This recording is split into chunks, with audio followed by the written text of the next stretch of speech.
In this video, I am going to talk about the common functions of editing text. You can add text directly into a placeholder.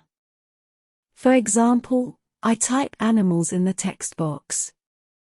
You can also insert a new text box to add the text. The text box button is under the Insert tab.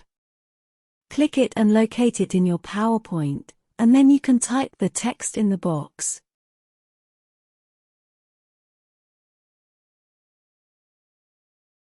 After inserting the text, you may want to change your font style. There are many options here. And then, you can click one of them to change the style. Then, you may also change the font size by clicking one of these in the drop-down list. If you want to customize the font size, you can simply type the font size you want in the box, for example, 35.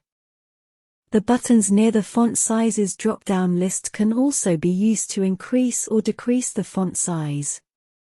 You can also change the font color by clicking the font color button.